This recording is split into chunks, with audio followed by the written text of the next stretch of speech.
VAR es el jugador que me está defendiendo, el que me cuenta, el que también me dice si vio que yo caí afuera o adentro, si hubo o no hubo falta. O sea, vamos a decirlo así. La, lo decía, te lo decía la otra vez, es que no es que es un deporte sin árbitro, es un deporte autoarbitrado. Y eso es muy distinto. Porque un deporte sin árbitro es como cuando uno está en el barrio, salió. Acá no. Acá es autoarbitrado, significa que vos te tenés que aprender las reglas. Y no solo te las tenés que aprender, te hacen un examen. Para jugar el torneo que quieras jugar, tenés que además acreditar que vos conoces a cabalidad y a fidelidad las reglas, porque vos sos responsable de hacer que se cumplan las reglas dentro de la cancha. Eso no lo tiene ningún otro deporte. Eso es nuevo, digamos, eso es único, es diferencial. Es un factor que tiene el Ultimate Frisbee que no tiene ningún otro deporte, que es que vos sos el encargado de, digámoslo así, sancionar las reglas. Y aquí viene una cuestión muy particular. Por favor, practicantes de otros deportes, no se pongan enojados conmigo por lo que voy a decir, pero, y sobre todo los árbitros, pero entiéndase esto muy interesante. Pasa que cuando yo tengo la responsabilidad, yo, de que se cumplan las normas, pero digo, no es que no hay árbitros, sino que yo tengo que encarnar esa función. Pasa algo muy interesante en el deporte y en el deportista. Pensalo por un momento. En cualquier deporte, ¿cuándo ocurre una falta? Cuando el árbitro la sanciona. Punto.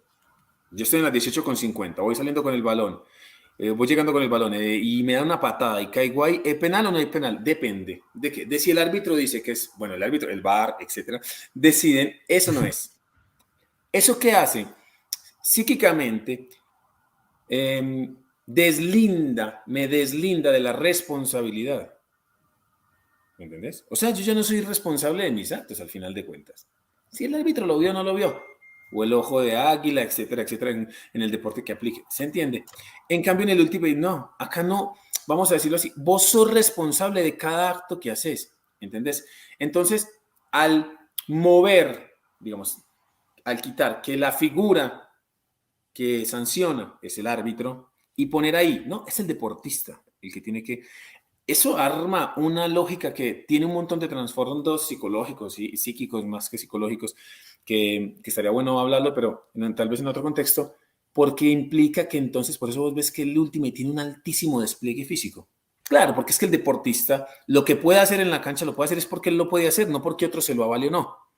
Entonces, si vos no logras es porque vos te faltó entrenar, te faltó correr, te faltó que te sea que te faltó, pero vos inconscientemente empezás a generar una cierta cuestión que, digo, no es que yo voy a depender de si el árbitro me avala o no me avala esto, porque depende sobre todo es de lo que yo en mí sea capaz de generar en cancha, ¿se entiende? Entonces es una dinámica hermosa y que yo al principio cuando me contaron que era así, pensaba, bueno, entiendo, es como, todavía estamos en un deporte, ¿cómo se dice? Incipiente. Y no, cuando un día después te das cuenta que en la final del mundial no hay un árbitro, o más bien, hay un árbitro y es cada jugador, y que no es que haya un tercer árbitro, es que vos te interrogas y decís, ¿se podrá? Mira, yo diría, ese fue el gran reto que yo le aplaudo a la Federación Mundial, y eso tal vez después lo hablemos, respecto de lo que es, o sea, de la apuesta de incluir un deporte autoarbitrado en los Juegos Olímpicos. O sea, van en una vía muy clara de lograr que este sea un deporte olímpico. Ya es un deporte no olímpico, o sea, hace parte de los Juegos Mundiales. Y aún así, en los Juegos Mundiales sigue siendo autoarbitrado, es el único deporte autoarbitrado en los Juegos Mundiales. O sea, sin un árbitro externo.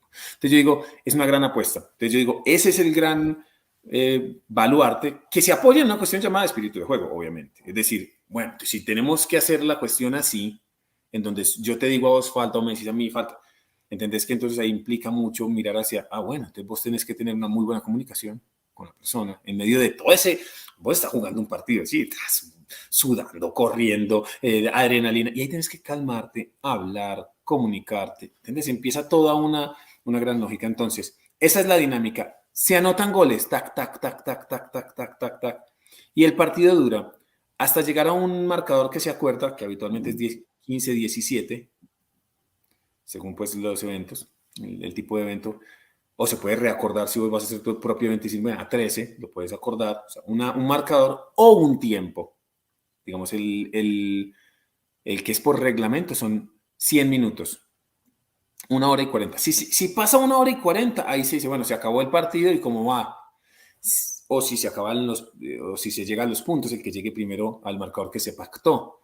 Si se acaba el tiempo y se dice, bueno, se acabó el tiempo, la jugada que está en curso termina. Si al terminar esa jugada se empató, entonces se va un gol que lo llamaríamos el Gol gol de de oro. oro.